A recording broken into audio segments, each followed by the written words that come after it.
Fathul Mekah sudah terjadi. Namun pada saat itu Rasul masih mengizinkan orang-orang musyrik tinggal di sana tanpa dirampas hak miliknya. Maka Nabi menegaskan ketika surat At-Taubah tersebut turun ayat 1-22 itu, bahwa yang masuk Islam hanya orang-orang yang beriman saja. Adapun yang tidak beriman tidak masuk Islam. Kemudian yang kedua, tidak ada lagi tawaf dengan telanjang.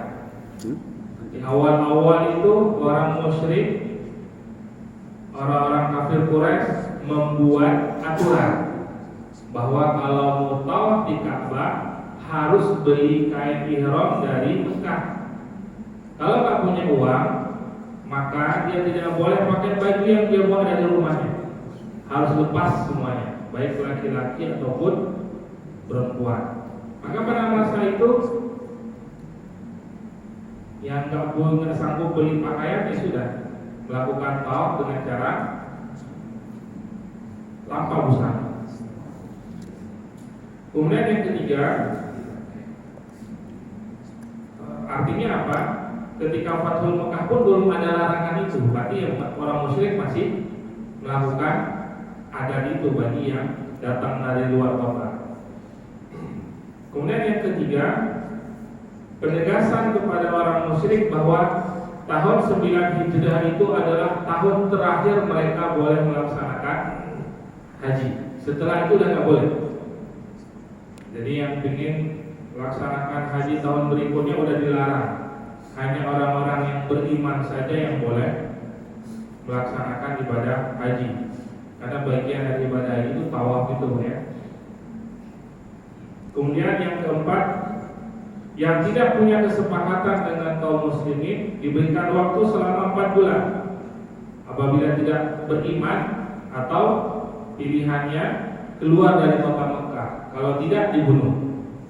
Maka 4 poin penting ini setiap kali Sayyidina Abu Bakar membacakan surat At-Taubah ayat 1-22 di kelompok-kelompok orang musyrik, maka Sayyidina Ali menyampaikan pesan-pesan tersebut.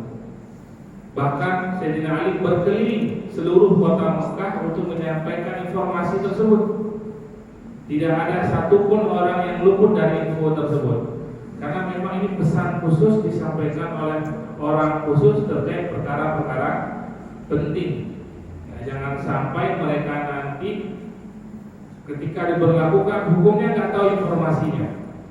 Nah, ini diantara cara Nabi, bukan tiba-tiba ini nggak boleh, ini haram, enggak. Tapi ada pemberitahuan, ada larangan-larangan, informasi terlebih dahulu, sehingga ketika sudah dapat kabarnya, sudah dapat pengetahuannya, barulah hukum diberlakukan. Kemudian kejadian lainnya pada tahun 9 Hijriah itu adalah meninggalnya Ummu Kalsum. Ummu Kalsum siapa? Anaknya Nabi Muhammad, istrinya, suaminya,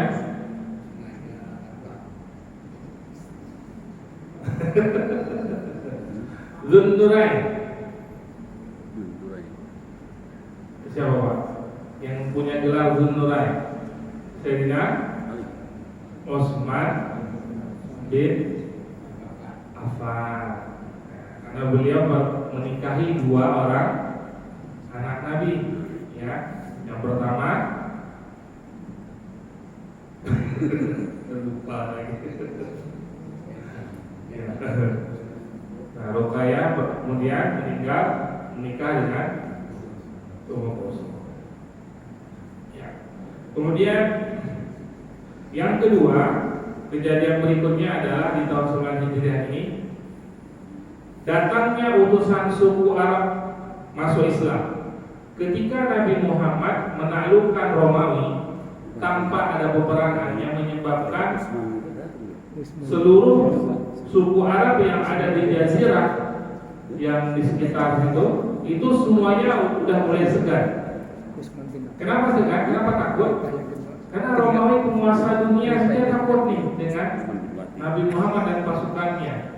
sehingga mereka berduyun-duyun masuk Islam. Kalau dulu itu masih masih nganggap remeh, masih coba-coba nantang, masih coba-coba nyerang.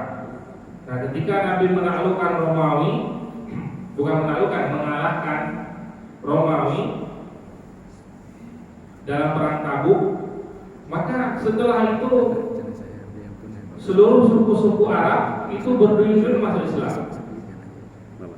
Di antara yang pertama sekali adalah dari Bani Tamim, ya, dari Bani Tamim yang masuk Islam.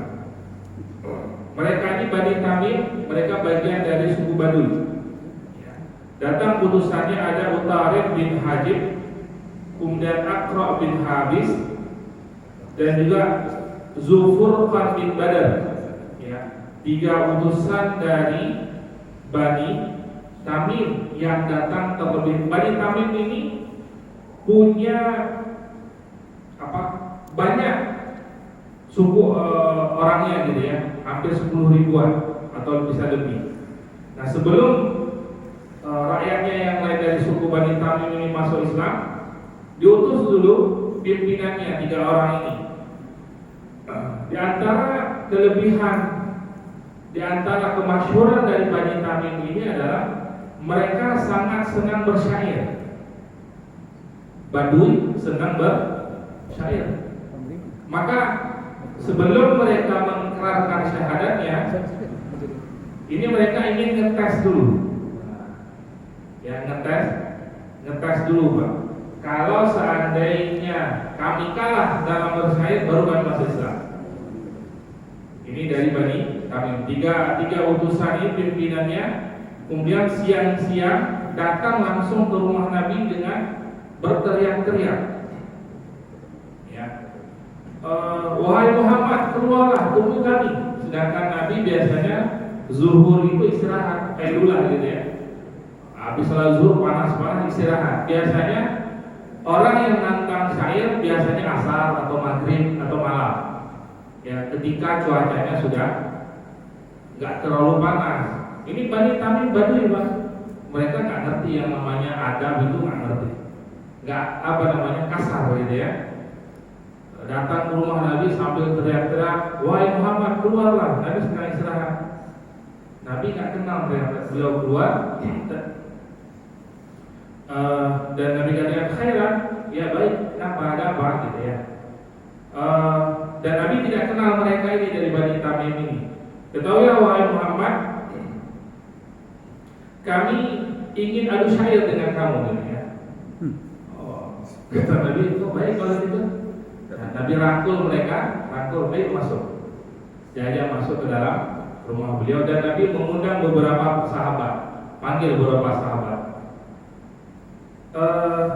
Kemudian setelah duduk, mulailah dari suku Tamim ini ahli syair yang pertama Utarid bin Hajib. Dia mengawali syairnya. Dia menyusun syair. Dalam surah itu nggak banyak dinukil syair-syair mereka karena memang isi syairnya itu membangga-banggakan suku mereka, yang menunjukkan bahwa kehebatan sukunya, tentang bagaimana mereka megahnya suku. Pokoknya isinya membangga-banggakan sukunya gitu ya. Maka Nabi meminta kepada Sabit bin Qais ya, untuk menjawab syairnya. Perlu kita tarik balik sedikit Pak ya. Di antara orang yang dianggap punya kedudukan mulia zaman itu adalah orang yang pintar bersyair. Kalau kita hari ini itu apa ya?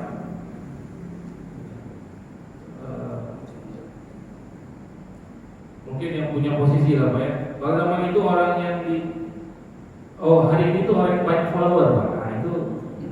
Hari ini orang yang banyak follower. Ini orang yang pintar syair zaman itu tuh seperti influencer Pak.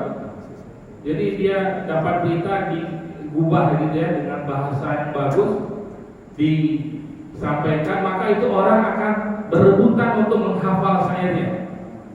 Nah, kalau sekarang quote-quote gitu ya. Maka Sabit bin Qais ini membalas syairnya Utarid bin Hajib.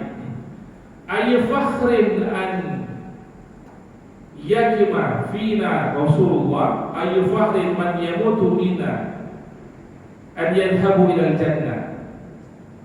Syair yang singkat dijawab oleh Sa'id bin Qais atas instruksi Nabi, yang maksudnya adalah apalagi yang lebih membanggakan bagi kami dengan adanya Rasul di sisi kami.